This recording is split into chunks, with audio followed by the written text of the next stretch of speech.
الحمد لله وكفى والصلاة والسلام على عباده الذين اصطفى اما بعد.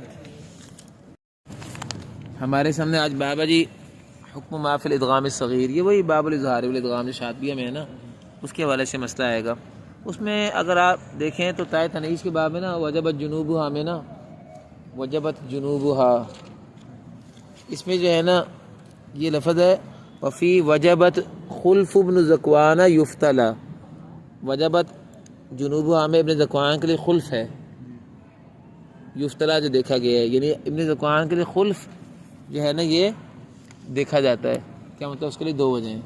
صحیح بات یہ ہے کہ ابن ذکوان کے لیے اس میں صرف اظہار ہی ہے، دو وجہ کوئی نہیں ہے. یہ مسئلہ بیان کر رہے ہیں، کہتے ہیں وفی وجبت عند ابن ذکوان اظہرا، وجبت جنوب عام ابن ذکوان کے لیے اظہرا، آپ صرف اظہار ہی کیجئے، بس ایک ہی وجہ ہے. ویسے شاطبی سے بھی بات نکل رہی ہے، شاطبی میں ایسا نکل رہی ہے کہ فی وجبت خلف ابن ذکوان یفتلا. یفتلا کہتے ہیں توجہ سے کسی چیز کو دیکھنا. جب کسی چیز کو زیادہ توجہ سے دیکھتے ہیں تو کب دیکھتے ہیں؟ غور کرتے ہیں نا کہ ارے محل نظر بل جو بات محل نظر ہوتی ہے اس پہ آپ غور کرتے ہیں، کہتے ہیں یہ کیسے ہو سکتا ہے. تو محل نظر ہونے کا مطلب کیا ہے؟ یہ مشکوک ہے. زیادہ دیکھنا شک کی بنیاد پہ ہوتا ہے نا. تو یفتلا کا معنی یہ جو خلف ہے نا، اس کو اہل علم کے ہاں نقد کی نظر سے دیکھا جاتا ہے، نقد کی نظر سے دیکھا جاتا ہے. وہ بھی تو نظر ہوتی ہے نا. تو مطلب ہے کہ یہ خلف صحیح نہیں ہے. تو پھر اس کے لیے قاعدے کے مطابق کیا ہے؟ جو قاعدے کے مطابق ہے وہ یہی ہے کہ ابن عامر کے لیے جو ہے نا وَأَظْهَرَ كَهْفٌ وَافِرٌ صَيْبٌ جُودِهِ ذَكِيٌّ، کہ ابن عامر کے لیے تین حرفوں میں اظہار ہے، سین، جیم اور زا. تو جیم کے بعد اگر زا آ جائے وجبت جنوب، جیم تا کے بعد جیم آ جائے وجبت جنوب، تو اس میں ابن عامر کا اظہار ہے. وہاں کے لیے اظہار ہی نہیں کر رہا، پورے ابن عامر کے لیے اظہار ہی نہیں کر رہا ہے. یہ نا شیخ جو ہے نا خلیجی، عبد الرحمن خلیجی، میں نے آپ کو کتابیں بتائی تھی، تحریرات کی مشہور کتاب، ان کی کتاب کیا بتائی تھی؟ اشرح سورہ میں حل المشکلات، یہ نثر میں ہے. تو حل المشکلات کے اندر نا عبد الرحمن خلیجی نے قاعدہ بیان کیا ہے کہ شاطبیہ میں جہاں بھی لفظ یفتلا آ جائے، حل حلا آ جائے، ماجا آ جائے، ماجا کہتے ہیں مضطرب ہونے کو. کئی جگہ پہ ماجا کا لفظ ہے، امام شاطبی لفظ لائے ہیں اور ماجا بول کے انہوں نے اس وجہ کے ضعیف ہونے کو بتایا ہے. حل حلا جو ہے وہ بھی کہتے ہیں پھس پھسا ہونے کو، حل حلا آ جاتا ہے. اور اسی طرح یفتلا کا لفظ یہ آیا ہوا ہے. اس طرح کے کچھ لفظ ہیں. یہ امام شاطبی نا 5-6 قسم کے الفاظ ہیں. یہ وہاں انہوں نے اور بھی 2-3 لفظ لکھے ہیں. تو وہ جہاں آ جائے تو اصل میں یہ خود اس بات کی دلیل ہے کہ امام شاطبی خود اس کا خلف بیان نہیں کر رہے، بلکہ اس کا ذوف بیان کر رہے ہیں. تو امام شاطبی نے وفی وجبت خلف ابن ذکوان یفتلا میں جو وجبت جنوب میں خلف بیان کیا تھا وہ اس کے ضعیف ہونے کو بتانے کے لیے کیا تھا. ٹھیک ہے. یہ حل المشکلات میں یفتلا جیسے لفظ ہے، یہ ہے جیسے لفظ ماجا ہے، ماجا کے لفظ سے بھی بعض جگہ پہ بات آئے گی، انہوں نے اس کی مثالیں بھی آتی ہیں. اسی طرح حل حلا اور بھی سب بعض لفظ ہیں. تو کہتے ہیں جب یہ لفظ اس طرح کہ آ جائے نا تو آپ غور یہ کریں، یہ نہ ہو کہ بس جیسے ہے نا جی وہ مشہور واقعہ نا، ایک آدمی نے کسی کو جو ہے جا کے دیا نا کہ آپ قرآن لکھ دیں، عیسائی تھا، اس کو کہا یہ بڑی بابرکت کتاب ہے ہماری، آپ نے اس میں نا کوئی گڑبڑ نہیں کرنی اپنی طرف سے، تو آپ جو ہے نا اس میں ایک لفظ بھی چینج نہیں کرنا. تو کہنے کا چلو ٹھیک ہے. تو اس نے اس کتاب کو لکھنے کے بعد جو ہے نا پورا لکھ دیا، قرآن پاک، کاتب تھا. تو سال 6 مہینے بعد جب سارا معاملہ پورا ہو گیا تو اس بندے نے آ کے کہا کہ یہ کام ہو گیا، یہ ہو گیا. اس کو اس کی مزدوری بھی دے دی. تو اس نے کہا کہ بھئی میں نے آپ کو بات کہی تھی، خاص طور پہ اس میں کوئی تبدیلی نہیں کرنی ہے آپ نے، بالکل بھی اس میں آپ نے کوئی تبدیلی نہیں کرنی ہے، ہماری بڑی بابرکت کتاب ہے، اس میں آپ نے شوشے کا بھی چینجنگ نہیں کرنی. اس نے کہا جی میں بالکل نہیں کیا، میں نے ایسے کیا، میں تو بالکل روزانہ وضو کر کے اور باقاعدہ بڑا اہتمام کر کے نا وضو یا جو بھی ان کا طریقہ عیسائیوں کا ہوتا ہے وہ اس طرح کر کے اس کام کو لکھتا تھا. میں کہتا تھا اتنی بابرکت کتاب ہے، روحانی کتاب ہے. تو کہتا ہے میں نے لیکن اس میں 1-2 چیزیں میں نے تبدیل کی ہوں، میں آپ چاہتا ہوں آپ کو ذکر کر دیتا ہوں عمل کے تحت، کہ وہ یہ ہے کہ اس میں نا بار بار گندے گندے نام میں نے دیکھے تھے اس کتاب میں. اس میں شیطان کا نام لکھا ہوا تھا، اس میں کتے کا نام آیا ہوا کئی جگہ پہ، اس میں سور کا نام آیا، خنزیر لکھا ہوا کئی جگہ پہ، اور بھی سا نام لکھے ہوئے تھے. تو میں نے کہا یہ اتنی زبردست کتاب، بابر کی کتاب ہے، اتنے گندے ناموں کا یہاں کیا کام ہے؟ میں نے وہ نام نکال دیے. پھر میں نے کہا اتنی بابرکت کتاب ہے، یہ جگہ جو ہے بار خالی ہے. تو پھر میں نے کہا یہ اتنی بابرکت کتاب میں، بابرکت کتاب میں ہمارا نام بھی آ جائے تو کتنا جو ہے ہوگا، ایک جو ہے برکت پیدا ہو جائے گی. میں نے جو ہے جہاں کتے کا لفظ تھا وہاں سے کہا میں نے اپنا نام لکھ دیا، کہ کیا جو ہے وہ سور کا لفظ تھا وہ میں نے اپنے دادا جی کا نام لکھ دیا کہ وہ ان کا بھی برکت ہو جائے، اور جہاں جو ہے شیطان کا نام آیا ہوا تھا میں نے اپنے پردادا جی کا نام لکھ دیا۔ میں نے کہا کہ بات یہ ہے کہ کم از کم جو ہے اس کتاب کے اندر بابرکت آ جائے گا، ہماری بھی کچھ شے بن جائے گی، تو گندے گندے نام اس میں نہیں آنے چاہیے۔ تو بات ہے کہ یہ بغیر سوچے سمجھے جو ہے نا جو کام ہوتا ہے نا اس کا مطلب یہ نکلتا ہے۔ امام شاطبی کی بیان کر رہے ہیں یفتلا کر کے، وہ باقاعدہ اس کو نوٹ لگا رہے ہیں۔ شعروں میں ہم نوٹ کیسے لگائیے کہ جی میں آپ کو ایک نوٹ بیان کرنے لگا ہوں، شعر اس کا لے گئے ہیں اور انہیں یہی کرنا ہے نا، فی وجبت خلف ابن ذکوانہ یفتلا، تو یفتلا کہہ کے امام شاطبی نے بیان تو کر دیا، تو اس لیے اس کو خلف بنا کے پہلے پھر اس پہ 2 وجہ لے کے چلنا، یہ بات کچھ سمجھداری کی تو نہیں ہے نا، ابن جزیر رحمۃ اللہ علیہ کی تاریخ ہے۔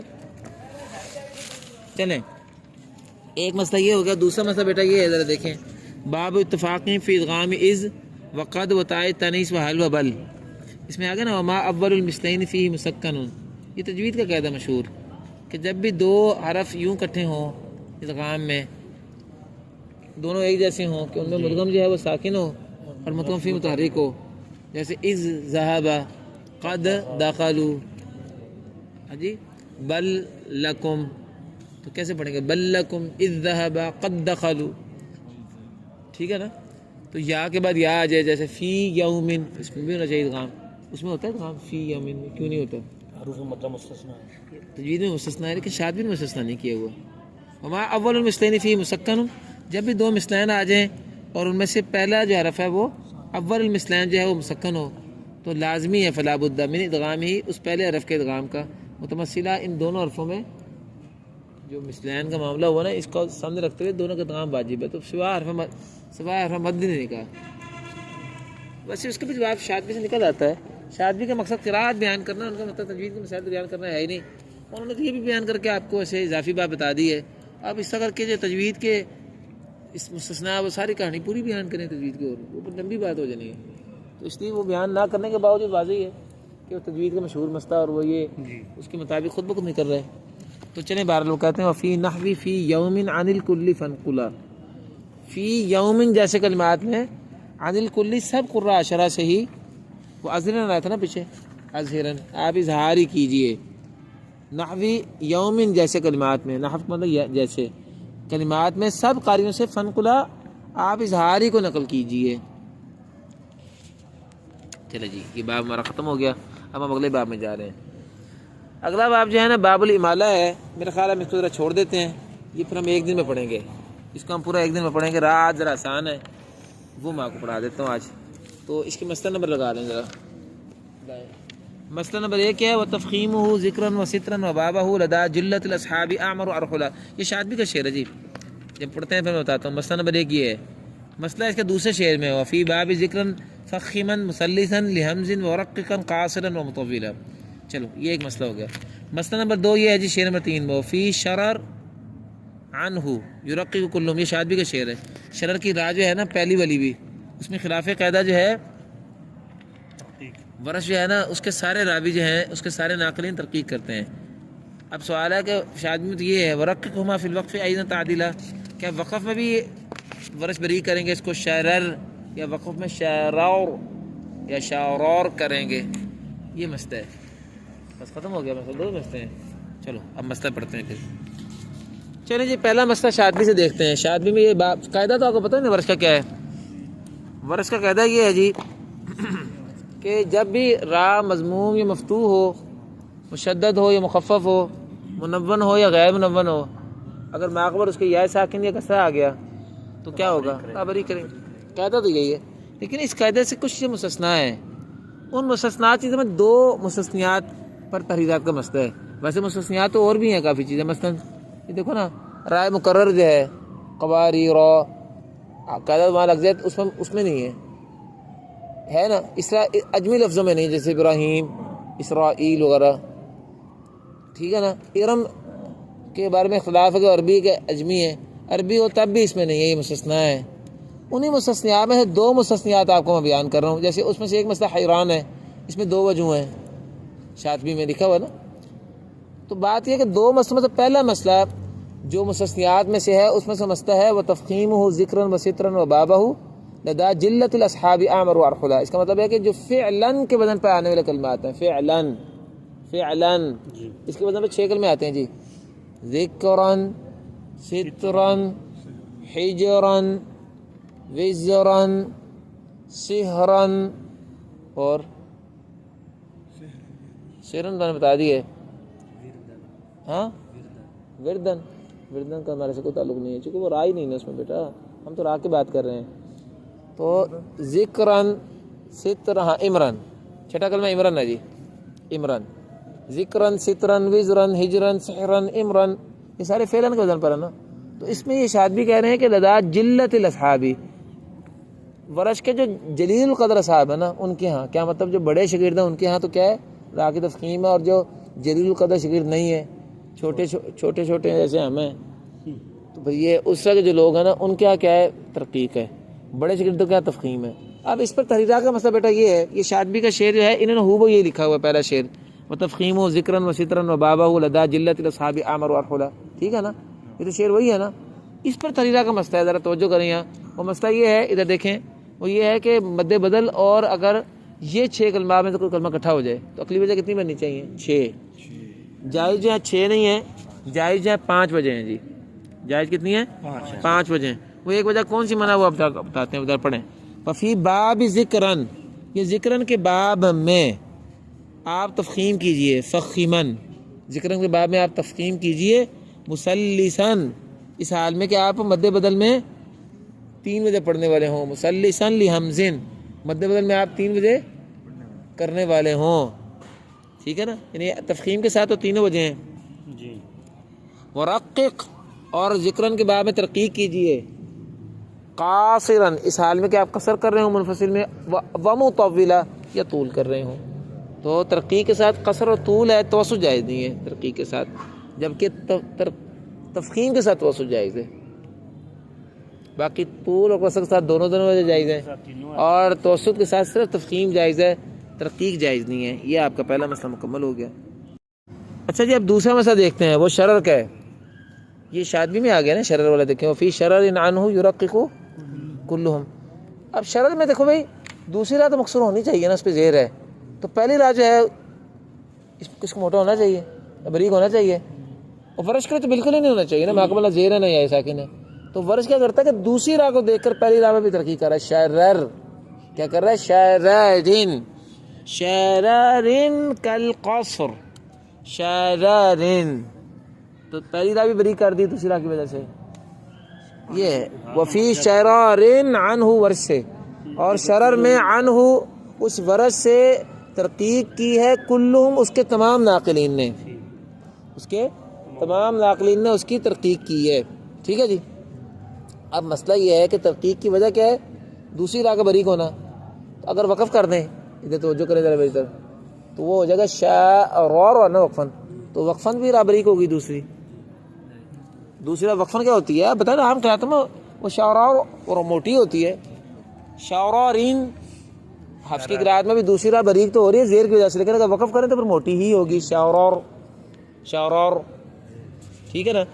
اب ورش کی قرأت میں بھی دوسرا موٹی ہونی چاہیے نا، شارور، تو اب شارور ہونا ہوئے گا، شارور، وہ تو بریک کیا تھا کہ دوسری کے بریک ہونے کی وجہ سے وہ وقفن خود موٹی ہو گئی ہے، تو اب پھر شاررین کی طرح شارور کرا گے پھر؟ نہیں، یہ سوال ہے، دونوں راہ پر اس کے بارے میں کہتے ہیں کہ ورققہما، نہیں کہہ رہے ہیں وقفن میں بریک کریں گے، ہاں تو وہی کہہ رہا ہوں نا، ورققہما، دونوں کی ترقیق وصل میں جیسے کر رہے ہیں ویسے ہی وقف میں بھی کریں، ورققہما، ان دونوں کو بریک کریں وقف میں بھی اسی طرح، تعدیلا، تاکہ معاملہ برابر رہے، برابر کیسا رہے گا؟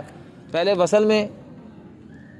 وصل میں آپ نے پہلی راہ بریک کی تھی دوسری راہ کی وجہ سے، اب پہلی راہ بریک ہو گئی ہے نا، اب وقف میں دوسری راہ موٹی ہونی چاہیے اگرچہ، لیکن چونکہ پہلی بریک ہے، اب پہلی بریک کی وجہ سے دوسرے کو بریک کر دیں، تو شارور، تو شارور میں جب دوسری موٹی ہو گیا اس کو پہلی کی وجہ سے بریک کر دیں، جیسے پہلی کو دوسری کی وجہ سے بریک کیا تھا۔ میں نے آپ کو پیچھے کہا تھا یہ جو تجزیات ہوتی ہیں نا یہ کچھ بھی نہیں ہوتی، یہ دیکھا کتنا انہوں نے عجیب و غریب کام پکڑا ہے، پہلے کان یہاں سے جا کے پکڑا ہے، پھر یہاں سے پکڑ لیے. پہلے کہا کہ دوسری رات جو کو بریک تھی تو اس لیے پہلے بریک کر دی. اب جب دوسری موٹی ہو گئی ہے اب پھر اس کو بریک کر دیا. اب کہتے ہیں چونکہ پہلی بریک تھی اور پہلی بریک تو دوسری کی وجہ سے تھی تو پہلی اب دوسری تو خود موٹی ہو گئی ہے تو کہتے ہیں پہلی نے پھر بریک رہنا ہے. اب اس کی وجہ سے دوسرے کو بریک کر دو. یعنی ایک دوسرے کے ساتھ مل کے جو ہے گیم ہو رہی ہے صرف. تو بات یہ ہے کہ میں نے آپ کی بات پہلے بھی ذکر کی ہے کہ تجیہات نقطہ بعد از وقوع ہوتی ہیں.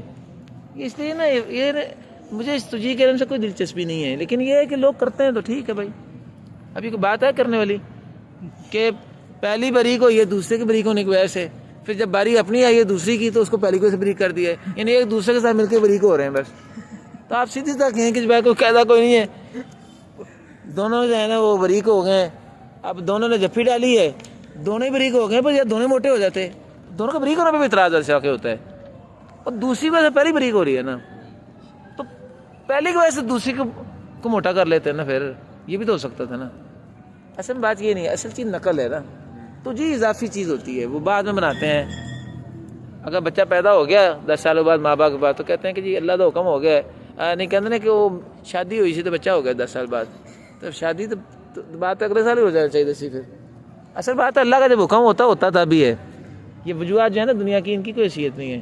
اللہ کا جب حکم ہوتا تو وجہ کا کام نہیں کرتی، اور جب اللہ کا حکم نہ ہو تو وجوہات ہوتی ہیں کام نہیں ہوتا. اور جب اللہ کا حکم ہو جائے دوسرا تو وجہ نہ ہو تب بھی کام ہو جاتا ہے. مریم علیہ السلام کی شادی بھی نہیں ہوئی تھی تبھی بچہ پیدا ہو گیا. آدم علیہ السلام کی جو ہے وہ مرد سے ہی بچہ پیدا کر کے، بچہ کیا وہ بیگم مرد سے پیدا ہوئی ہے نا. تو یہ تینوں اصول پورے ہو گئے. عورت سے مرد پیدا کیا بغیر شوہر کے وہ ہو گئے عیسیٰ ہو گئے، اور مرد سے عورت کو پیدا کیا ہی ہو گیا حوا ہو گئی. اور جو ہے دونوں نے اتنا ماں اپنا باپ آدم علیہ السلام کو پیدا کیا اور دونوں ہی ہیں ماں باپ. یہ آپ کام چل رہا ہے. تو چاروں قوانین موجود ہیں. تو اصل میں یہ توجیہات اس طرح کی چیز ہوتی ہیں جہاں مرضی سے پکڑ دو. چلیں جی بات ہماری ختم ہو گئی. چلے اگلا باب بھی کر لیں ساتھ. باب اللامات بھی دیکھ لیتے ہیں. چلیں جی یہ بھی آسان سے باب ہے. اچھا جی باب اللامات کے بارے مسئلے لگا لیں. کچی پینسل لائیں. ہاں جی پہلا مسئلہ وفی طال خلف مع فصالا، یہ مسئلہ نمبر 1 ہے جی. ومثل ذہنی الصالح قل والفخم فضلا، ایک مسئلہ ہی ہوگا. دوسرا مسئلہ جی وحکم ذوات الیاء منہا کہاذی، یہ مسئلہ دوسرا ہے. یہ شاطبی کا شعر ہے، میں بھی آپ کو جب بتاتا ہوں تو بتاؤں گا انشاءاللہ. اس کے بعد تیسرا مسئلہ وکل لدى اسم اللہ من بعد کثرت، یہ مسئلہ نمبر 3 ہے. بس 3 ہی مسئلے ہیں جی. چلیں جی چلیں شاطبی سے دیکھتے ہیں. ورش کا عام قاعدہ کیا ہے جی؟ سب سے پہلے تو ہم ورش کے قاعدے پر آئے نا. ورش کا عام قاعدہ یہ ہے کہ لام مفتوح ہو ما قبل صاد طا اور ظا، ان تینوں حرفوں میں سے کوئی ایک حرف آ جائے، اب وہ ساکن ہے یا مفتوح ہے تو ورش کے لیے لام موٹا ہوگا. قاعدہ تو یہی ہے. لیکن اس قاعدے سے کچھ کلمات مستثنا ہیں خلاف قاعدہ جیسے راہ میں آپ نے بیان کیے ہیں. ان کلمات میں سے امام شاطبی کہتے ہیں ذرا دیکھیں وفی طال خلف مع فصالا، طال اور فصالا میں خلف ہے. حالانکہ لام ہے نا مفتوح ہے، ما قبل طا ہے زبر بھی ہے، لیکن ما قبل طا تو نہیں ہے، ما قبل الف ہے. الف کا فاصلہ آ گیا تو یہ کیا بات ہوئی؟ یہ تو کوئی بات نہ ہوئی. اس میں تو طالا ہی پڑھنا چاہیے. لیکن اب تجھی بنا لے کہیں گے، اصل بات ہے نقل میں چکا آگے بس بات ختم ہو گئی. لیکن تجھی بنا لے کہیں گے چونکہ الف زائد ہوتا ہی نہیں ہے، الف فاصل ہوتا ہی نہیں ہے. الف تو اصل میں آپ نے حکم میں ما قبل کے تابع ہی ہوتا ہے، الف مستقل حرف ہی نہیں ہے، اس لیے الف کا فاصلہ مضر نہیں ہے. چلو کہہ لو. اور جب آئے گی باری کہ پھر لام بریک کیوں کی ہے، 2 وجہ کیوں ہوئی ہیں، تو اس میں کہتے ہیں کہ فاصلہ آ گیا تھا. اور جب باری آئے گی کہ پھر موٹا کیوں ہے تو کہتے ہیں اس میں ما قبل کے حکم کے تابع ہوتا ہے. وہی بات ہے. ایک طرح سے بات کی تو پہلی تجھی میں لی، دوسرے سے کہی تو پہلی تجھی خود ہی کرا دی. یہاں بھی وہی کام کر رہے ہیں. یعنی کہ اس میں تجیہات ساری ایسی ہوتی ہیں، اور یہ فائدہ مکیہ کی تجیہات بھی ایسی ہیں. اور کافیہ جو ہے جو ہدایت النحو کا اصل ہے اس کے نحو کی تجیہات بھی ساری ایسی ہیں. یہ اس میں نا مشہور واقعہ ہے کہ نا، یہ منطق کے بارے میں نا مشہور واقعہ کہ ایک بندہ پڑھتا رہا نا کسی مدرسے میں، تو وہ نا حنفی مدارس میں جو ہے نا زیادہ یہ منطق فلسفہ پڑھتے ہیں. تو وہ کہنے لگا کہ اس کے والد کہنے لگے تو کیا پڑھتا ہے بھائی، تو نا 8 سال ہو گئے ہیں تیرا کام ہی نہیں ختم ہو رہا، تو پڑھی جا رہا ہے. کہتا میں جی ابو پڑھا تو بدر سلم پڑھ رہا ہوں. کہا جی کیا پڑھ رہا ہے تو؟ قرآن ہے جس سے پڑھنا نہیں ہوتا زیادہ، فقہ حنفی ہوتی ہے نا وہاں زیادہ. تو انہوں نے کہا ابو جی میں نا علم منطق پڑھ رہا ہوں، علم منطق عقل کا علم پڑھ رہا ہوں، یہ عقل سے تجھے یاد ہوتی ہے نا؟ اچھا بھائی اس علم کا کیا فائدہ؟ اس نے کہا ابو جی بڑا فائدہ ہے۔ کہتا چل مجھے ثابت کرو پھر، کسان آدمی تھا وہ۔ تو اس نے کہا ابو جی یہ دیکھو نا، یہ 2 انڈے پڑے ہیں ہمارے سامنے نا، یہ 1 انڈا ہے، یہ دوسرا انڈا ہے، یہ 2 انڈے ہیں نا، میں آپ کو 3 ثابت کر کے دکھاتا ہوں، میرے پاس ایسا علم ہے۔ میں نے کہا چل بدر دکھاؤ کیسے؟ کہتا ہے دیکھو جی ابو جی 1 انڈا ہوا ایک چیز، یہ دوسرا انڈا ہوا دوسری چیز، اب دونوں کو ملائیں اگر تو کسی چیز بنتی کہ نہیں بنتی؟ دونوں کو ملائیں تو تیسری چیز بنتی ہے نا، تیسری چیز۔ مجھے تو کوئی سمجھ نہیں آ رہی کدھر تیسری چیز۔ وہ کہتا ہے آپ غور تو کریں نا، وہ تیسری چیز بن رہی ہے دونوں کو ملانے سے، تیسری چیز۔ وہ تو بڑا زور سے کہا کر پتر میں مانتا لینا پھر تے ہوں میں بھی تمہیں دسنا کہ یہ کیسا علم ہے۔ انہوں نے کہا میری امی واسطے کنڈا ہو گیا، تیری ماں واسطے یہ دوجا انڈا میرا ہو جائے، تیجی چیز ہے نا تو کھا لے، تو بنائی ہے وہ فائدہ مجھے علم ہے نا، وہ تم وہاں سے وہ لے لو تم، یہ منطق یہ ہماری تجھے یاد ایسی چیز ہے آپ کو بتاؤں۔ اچھا جی اب پہلا مسئلہ ہم شروع کرتے ہیں، بلکہ شروع تو کیا ہی ہوا ہے، شادی کا شعر پڑھ لیا نا آپ نے کہ طالا میں 2 وجہ ہیں۔ اب یہ مسئلہ طالا اور فصالن میں کہہ رہے ہیں 2 وجہ ہیں، ایک تیسرے کلمے میں بھی 2 وجہ ہیں، یہ 2 کلمے کہہ رہے ہیں، حالانکہ اسی طرح کا تیسرا کلمہ بھی جس میں درمیان میں الف کا فاصلہ ہے وہ ہے وَإِنِ امْرَأَةٌ خَافَتْ مِن بَعْلِهَا نُشُوزًا إِرَادًا فَلَا جُنَاحَ عَلَيْهِمَا أَن يُصْلِحَا ہے نا، اس میں وہ اہل سماع وغیرہ کی قرأت ہے ان یصالحا، اس میں بھی یہی شکل بن گئی ہے، تو یصالحا ہوگا نا، تو اس میں بھی اسی طرح 2 وجہ ہونے چاہیے، تو یہ مسئلہ یہی ہے بس۔ وفی طال خلف مع فصالا، آگے کہتے ہیں ومثل زینی، یہ ہازین ہوتا ہے نا، ہازین، ہا تو تنبیہ کا اشارہ تو زین ہے نا، اور ان دونوں کلمات جیسا ہے کلمہ اور بھی، اور وہ کیا ہے یصالحا، ومثل زینی یصالحا قل، اور ان دونوں کلمات جیسی بات اور حکم تم جو ہے یصالحا میں بھی کہو، اس میں بھی 2 وجہ ہیں۔ اچھا وہاں تو وہ آگے وہاں بھی موجود ہے، وہ تو والمفخم مفصلہ، باقی تفخیم کو فضیلت دی گئی ہے، وہ یہاں انہوں نے کہہ دیا کہ باقی دونوں وجہوں سے تفخیم کو فضیلت ہے۔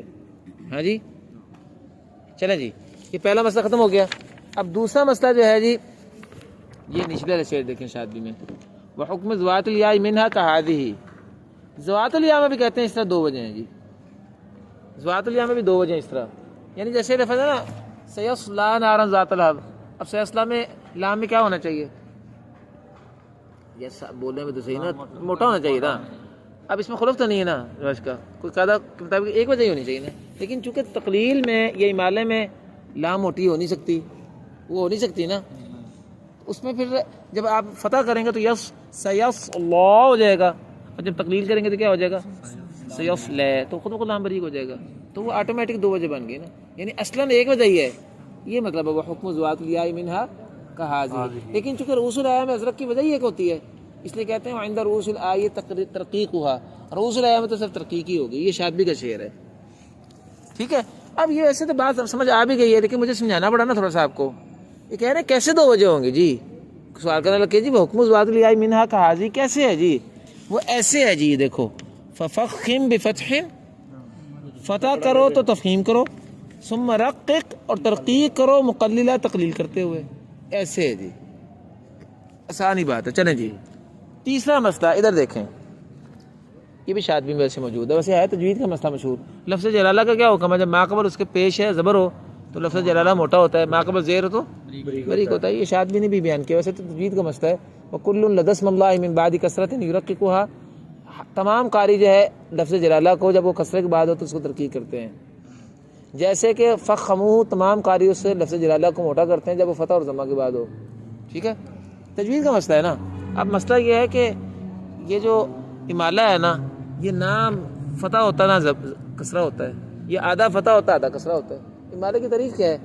فتح کو کسرے کی طرف مائل کرنا، یعنی فتح کو آدھا پڑھنا اور آدھا کسرہ پڑھنا، یا الف کو یا کی طرف مائل کرنا، یہی ہے نا جی۔ تو اب سوال پیدا ہوتا ہے کہ جب نر اللہ جیسا کلمہ آ جائے، سوشی کے لیے مثلاً ذوات الراء میں امالہ ہوتا ہے جب بعد میں ساکن آ جائے، جیسے سیری اللہ عملکم ورسولہ، ہاں جی، تو اس میں جو ہے وہ اب لفظ جلالہ موٹا ہوگا کہ بریک ہوگا؟ کیونکہ ما قبل زبر تو ہے نہیں، آدھی زبر ہے اور آدھی زیر ہے، تو دونوں کا پھر اعتبار کرنا پڑے گا نا، مشہور مسئلہ ہے۔ تو یہ مسئلہ بس اتنا سا۔ تو کہتے ہیں وَكُلُّ لَدَى اسْمَ اللَّهِ مِن بَعْدِ كَثْرَةٍ يُرَقِّقُهَا حَتَّى يَرُوقَ مُرَتَّلًا، یہ تشابی کا شعر ہے۔ وعن صالح، اور سوسی کا نام ہے شعیب صالح سوسی جو ہیں، یہ بعد الممالی، اگر وہ جو ہے لفظ جلالہ جو ہے حرف ممال کے بعد ہو، ففخما تو اس میں تفخیم کر دو، حرف ممال کے بعد ہو تو تفخیم بھی کر دو، ورقق اور ترقیق بھی کر دو۔ فہذا حکمہ متبذلا، یہ حکم عام ہوگا۔ متبذلا، متبذل اسم فاعل ہے، عام کرنے والا، یہ حکم عام ہوگا۔ متبذل، مبذولہ کہتے ہیں صرف کرنے کو، مبذولہ، انتم تبذلون، انتم تفعلون، مبذولۃ، متبذلا، مفعلا، اگر آپ کرنے والے ہوں، اس معاملہ کرنے والے تو آپ اس صورت میں آپ دونوں وجہ عام کر دیں۔ ٹھیک ہے جی، یہ آپ کے اب 3 باب پورے ہو گئے۔ اچھا جی، چونکہ آسان مسئلے آئے ہیں تو اگلے آپ باب دیکھیں تو یہ باب الوقف علی اواخر الکلم ہے نا، اس میں کوئی چیز نہیں ہے تحریرات کی۔ اس سے اگلا باب باب الوقف علی مرسوم الخط، اس باب کے اندر کیا بات بیان ہوئی ہے مرسوم الخط میں؟ اس میں بات یہ بیان ہوئی ہے، آپ نے مشہور تجوید کا مسئلہ ہی پڑھا ہوا ہے کہ وقف رسم کے مطابق ہوتا ہے۔ اگر ایک کلمہ جو ہے وہ ملا کر لکھا ہے تو وقف اس کے ملا کر، اس جہاں 2 لفظ ملا کر لکھے، مثلا انما اگر ملا کر لکھا تو وقف کہاں ہوگا؟ ما پر۔ اور اگر وقف انا الگ لکھا اور ما الگ لکھا ہو تو انا پر بھی وقف ہو سکتا ہے، ان۔ اسی طرح ابتدا کا بھی یہی حکم ہے، اگر کلمہ جو ہے ملا کر لکھا ہو تو انما میں ابتدا کہاں سے ہوگی؟ انا سے، اور اگر الگ کر کے لکھا ہو تو ابتدا کہاں سے جائز ہے؟ ما سے بھی۔ تو عام طور پہ تجوید کی کتابوں میں لکھا ہوتا ہے کہ کلمہ مقطوع الرسم کے آخر پر رکنے کو وقف کہتے ہیں، یا یوں کہہ دیتے ہیں کلمہ غیر موصول کے غیر موصول کا مطلب کیا؟ وہ آگے ملا نہ ہو تو اس کا جو آخر ہے نا، مثلا انما، اس کا یہ غیر موصول ہے ماں سے، تو انا کے آخر میں رکنے کو وقف کہتے ہیں۔ اب یہ رسم کی بات ہے نا، تو وقف وقف رسم کے تابع ہوتا ہے، یہ قاعدہ ہے مشہور، اس کے بارے میں باب ہے۔ لیکن اس قاعدے کے سے کچھ کلمات مستثنا ہے، جیسے یہ ساری تفسیر اس کلمات کے دی امام شاطبی نے۔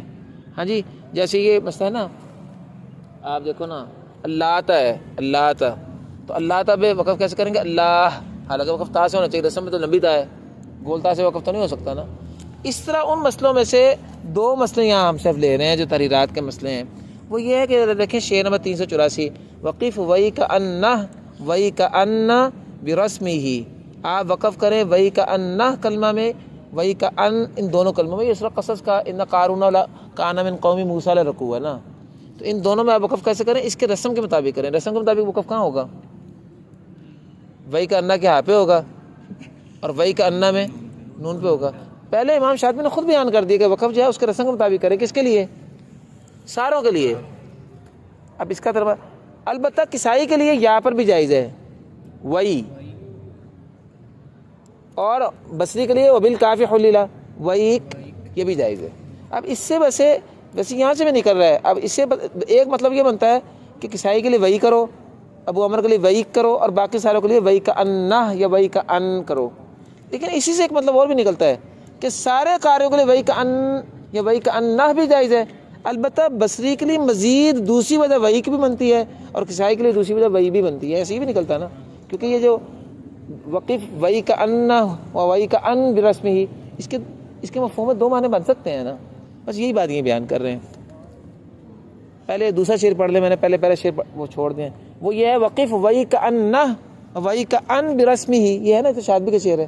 ارے کیا کہتے ہیں؟ لکلن، وہ لکلن وہاں ہے نہیں، لیکن وہ سمجھ بھی آ رہا ہے لکلن کی بات ہی ہو رہی ہے، تو لکلن ساروں کے لیے یہ کام کرو، وبل یا رز، باقی یا پر کرو رز کے لیے، اور کاف کے ساتھ وقف کرو حللہ کے لیے، وہی بات بن گئی۔